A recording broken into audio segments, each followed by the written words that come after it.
Hi, everybody. I hope you can hear me. Today is January 25th, 2026. It's Robbie Burns Day. So happy Robbie Burns Day. I'm I'm Scottish by heritage. My last name Walker is a very popular name in Scotland. So I've been holding off. I wanted to post this video a couple of weeks ago after Renee Good was shot by an ICE officer in Minneapolis. It really hit home to me. I went to law school. I was the first single mother to graduate from law school in British Columbia, Canada. And my first job as a lawyer was as a federal prosecutor. I then practiced law for 23 years until I became disabled in an accident in 2008. My last job was as a meter maid, a parking enforcement officer, auxiliary parking enforcement officer in Vancouver. And that's probably the most hated job in the world. People hate getting parking tickets. So the only offenses that I would ticket were non-moving offenses. So people parked in crosswalks or in bus lanes or in lanes and alleys where they weren't supposed to be parked. And fun fact, my stride or my pace is actually a legal measurement. It's 0.67 of a meter.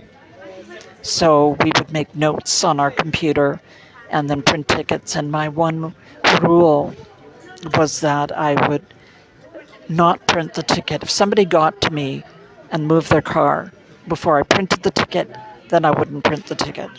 But once the ticket was printed, that was it. They were too late. But we were, even as an auxiliary meter maid parking enforcement officer, we were given a substantial amount of training by the city of Vancouver.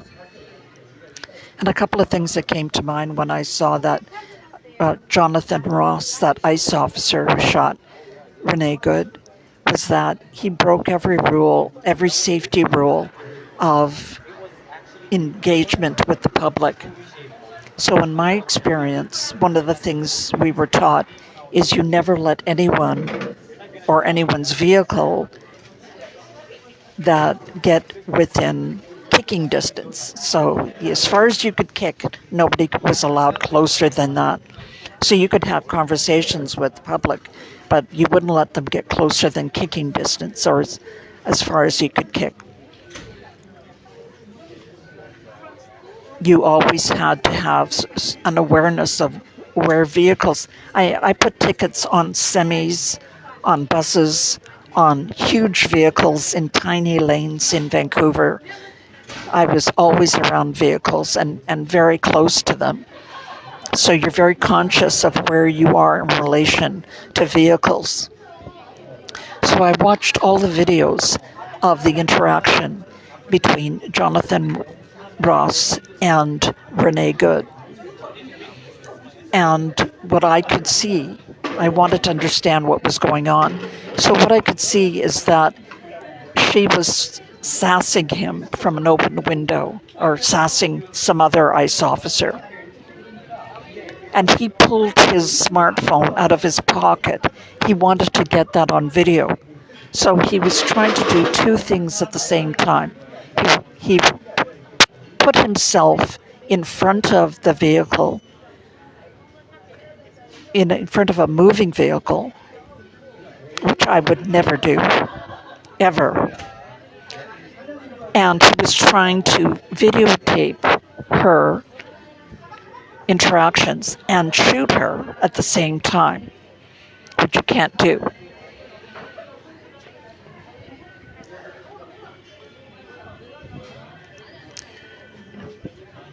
So he was trying to do two things at the same time.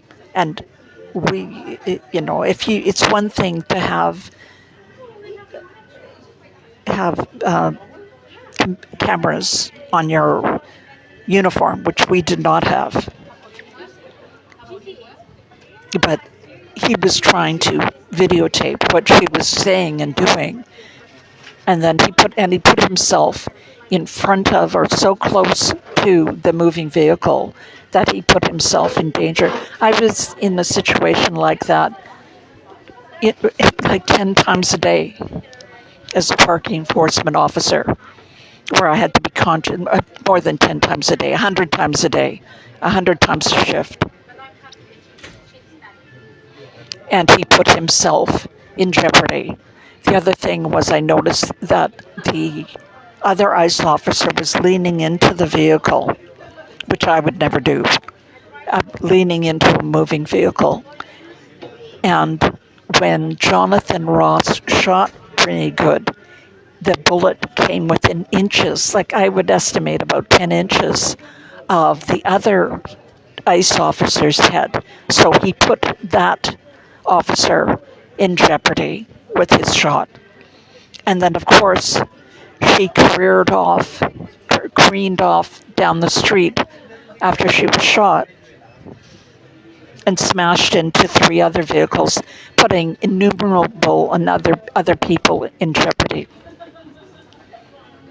I think he was wearing a face mask, although I'm not sure.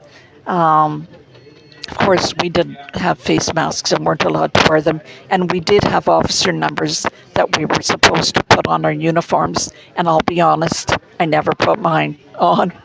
But the other thing was people often ask me, well, weren't you worried that you would be attacked? You're putting a ticket, an $80 ticket or a $160 ticket on somebody's car. Aren't you worried, little old lady, aren't you worried you'd be attacked by someone? And I never was, because what always would happen every single time somebody was angry, a citizen would step in between me and the angry person and make them back off. I can remember once I was walking up Davie Street, and this guy his car was parked illegally on Davie Street, and he started chasing me up Davie Street in Vancouver, yelling at me. And this 20-year-old young lady got in between him and me, and she just started screaming at him, and she said, "You leave her alone, she's just doing her job." So the Jonathan Ross was, in my educated view, acting in a very sloppy, irresponsible, dangerous, and unprofessional way, that he didn't have a sense of, his where to put himself to remain in a safe situation. He put himself in jeopardy. And I've heard a lot of people like Megan Kelly and Michael Knowles, commentators that I really admire and enjoy, say that Renee Good put herself in jeopardy by even being there. But that's what the public does. They do crazy things, and you have to account for that. You can't conduct yourself in a crazy way because the public conducts themselves or acts in a crazy way. You have to count on the public acting in a crazy way.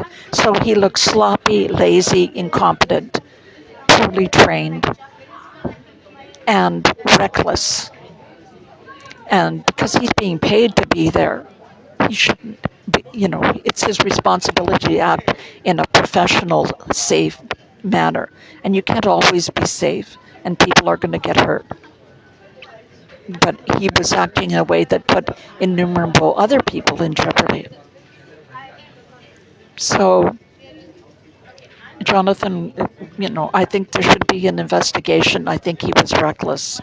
And I'm sure that, and I think in general, my observations of these so-called ICE officers, they're not, they bring the entire law enforcement systems into disrepute and put everyone even the law-abiding law enforcement officers in jeopardy because they're so reckless, irresponsible, and unprofessional.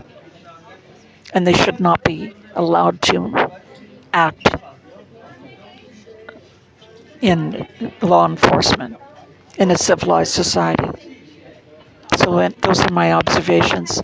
God rest Renee Good's soul and Alex Pretty, who was shot and killed yesterday. God bless them and their families.